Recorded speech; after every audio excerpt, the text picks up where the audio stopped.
Among the many teachings of the Dhammapada, there is one that stands at the very heart of the Buddhist path, the practice of compassion. The Dhammapada gently reminds us, do not harm any living being. All fear pain. All seek happiness. When we truly understand this, something within us begins to shift. We start to see that all beings, without exception, are searching for the same thing, to live without suffering, to live in peace, to find joy. Even those who hurt us, even those who seem distant, difficult, or closed, they too long for happiness. Compassion is not pity. It is not looking down on others. It is not feeling superior because we try to help. True compassion is the ability to genuinely feel with another being, to open our hearts to their pain, and to sincerely wish for their relief. The Dhammapada teaches, conquer hatred with love, conquer cruelty with kindness, conquer selfishness with generosity. Compassion is not a weak response.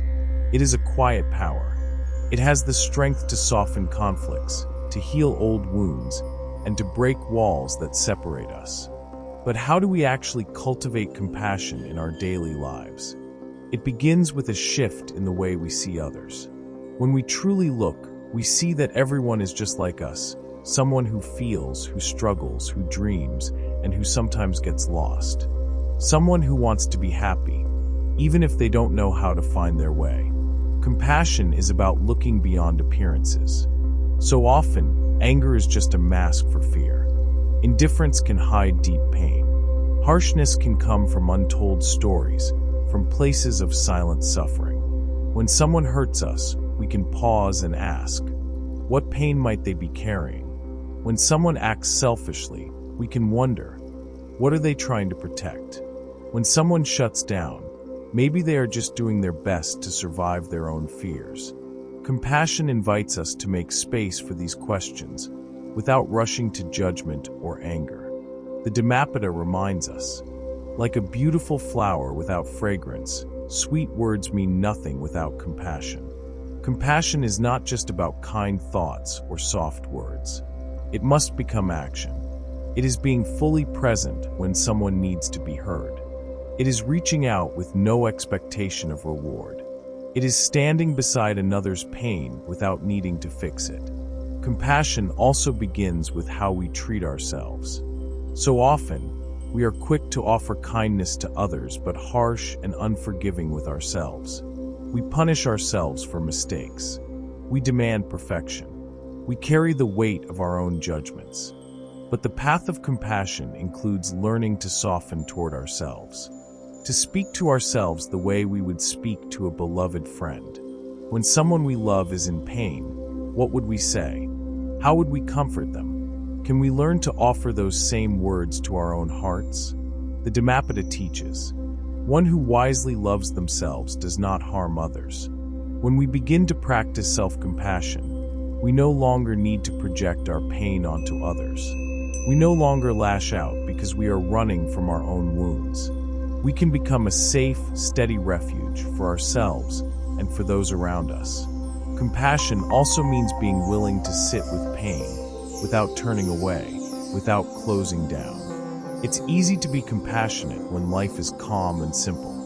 The real challenge is to remain compassionate when we are tired, when we are hurting, when we feel unseen or misunderstood. And yet, that is when compassion is most needed. The Dhammapada reminds us, hatred is never overcome by hatred. It is only overcome by love. This is an eternal truth. When we respond to hatred with more hatred, we only deepen the cycle of suffering. Compassion is what can interrupt that cycle. It builds bridges where before there were only walls. It transforms distance into connection. Being compassionate does not mean accepting everything. It does not mean allowing harm or staying in places that damage us. Being compassionate means setting healthy boundaries, but doing so without hate. It means understanding that even when we need to step away, we can still walk in kindness. Compassion also invites us to open our hearts to the suffering in the world, not to be overwhelmed by it, but to remember that we are all part of a shared humanity. When we ease the pain of even one person, we contribute to the peace of all. In daily life, compassion begins with small, simple gestures. A sincere smile, a patient response, an open ear, a forgiving heart, a quiet presence. Every act of compassion, no matter how small, plants seeds of peace. Every seed of kindness strengthens our hearts. The Dhammapada teaches, just as rain can leak into a poorly built house, suffering easily enters a heart that has not been nurtured by compassion. When we cultivate compassion, we strengthen our inner shelter.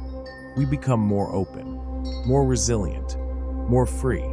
Today, I invite you to see others with new eyes, to recognize that every being is walking their own difficult path, carrying joys and burdens we cannot always see, and to offer yourself the same tenderness you would offer to someone you deeply love. Let compassion guide you. Let it lead you toward peace, toward connection, toward a life of true presence. May these teachings from the Dhammapada stay with you. May compassion grow within you, and through it, may you find the quiet, lasting peace that comes when we fully open our hearts.